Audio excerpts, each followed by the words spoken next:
Bonjour à toutes, bonjour à tous et bienvenue sur Bourse News. Mon invité aujourd'hui est Fatem Zahra Raji, analyste equity chez CDG Capital Insight. On va passer en revue avec elle les perspectives sur le marché action ce début d'année 2023. Bonjour Fatem Zahra. Bonjour Adil. Merci d'avoir accepté notre invitation. Merci à toi pour l'invitation. Alors on va discuter un peu de ce qui va se passer, ce qui peut se passer sur le marché action cette année. Mais pour démarrer, j'ai envie de te faire réagir sur un phénomène qu'on observe de plus en plus.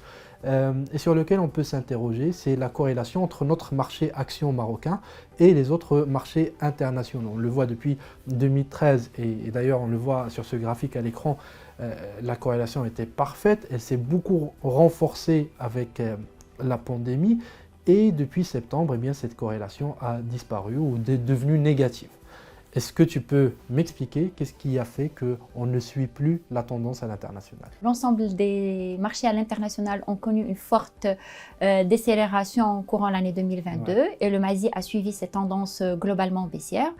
Une tendance qui reflète justement les craintes de récession induites par la guerre en Ukraine ou encore les taux de hausse conséquentes par les banques centrales afin de contenir les pressions inflationnistes. Et effectivement, depuis septembre, nous remarquons une certaine décorrélation qui s'explique à notre sens par le fait que Banque El Maghreb a entamé ce cycle de hausse de taux directeurs avec un certain décalage par rapport aux autres banques centrales.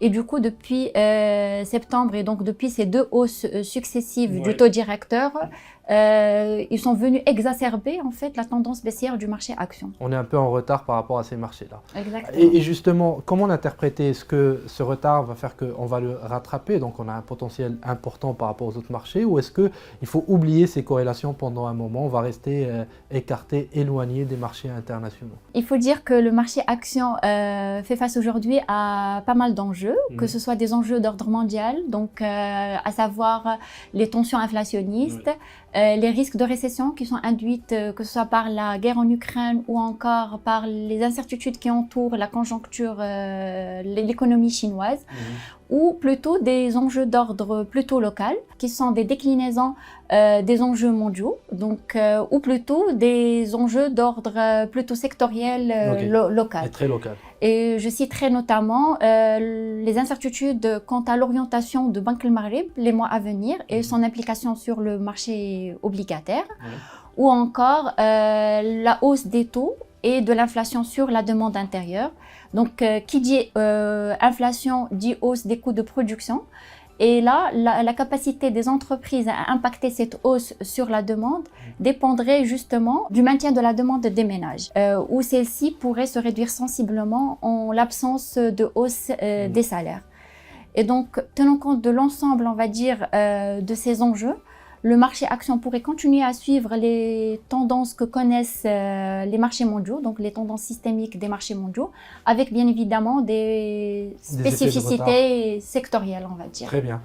Donc globalement, on pourrait suivre, mais avec des retards, et ça dépendrait du secteur. Justement, les secteurs, est-ce que vous en avez un qui vous paraît se démarquer du lot, qui paraît intéressant dans la conjoncture actuelle? Effectivement, on est plutôt optimiste sur le secteur bancaire.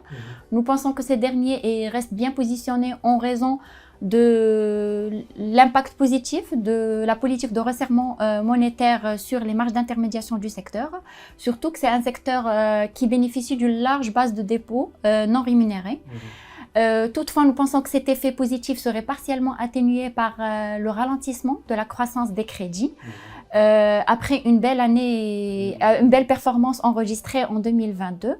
Donc c'est un ralentissement qui est dû à notre sens par l'impact de la hausse du taux directeur sur la demande des crédits, ou encore nous prévoyons une baisse des crédits à la trésorerie qui ont été fortement soutenus en courant l'année 2022 grâce à la hausse notamment des prix des matières premières, plus particulièrement les produits énergétiques. Prévoyons pour l'année 2023 un léger ralentissement de cette catégorie de crédit. Nous sommes aussi attentifs et regardants sur les indicateurs de risque du secteur dans un contexte macroéconomique qui demeure assez difficile. Certes, nous prévoyons une légère baisse du taux d'impayés courant l'année 2023, mais on reste quand même sur des niveaux assez élevés, donc un niveau supérieur à 8%. Mais là encore, nous pensons que les banques marocaines sont bien positionnées, devraient profiter un peu de leur gestion de politique de risque anticipative. Donc comme on l'a vu un peu les risques sont déjà provisionnés. Exactement. Justement, tenant compte de l'ensemble de ces éléments et aussi des niveaux de valorisation du secteur bancaire actuellement,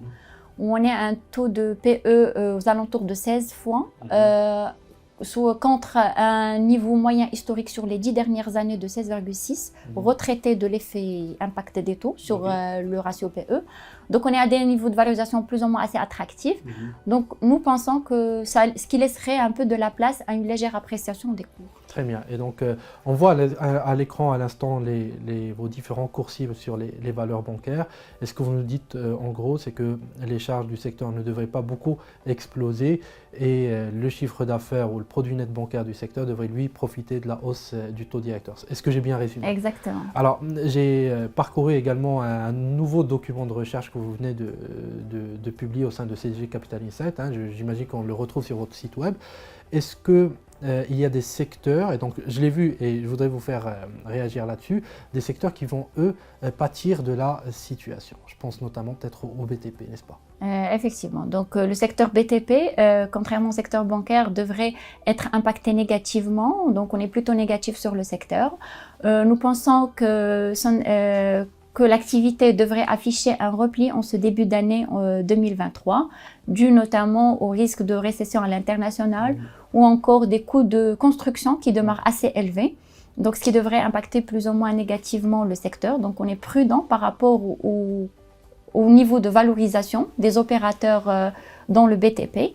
Néanmoins, nous pensons que certaines entreprises ont fait preuve ou font preuve encore de résilience, que ce soit grâce à leur stratégie de diversification ou encore grâce au contexte inflationniste. Et je citerai notamment Ciments du Maroc et Sonacid. Très bien. Là aussi, on va afficher les cours cibles sur ces différentes valeurs. Merci pour ce topo et ce tour d'horizon, Fatem Zahra Raji. Je rappelle que vous êtes analyste equity chez CDG Capital Insight. Merci.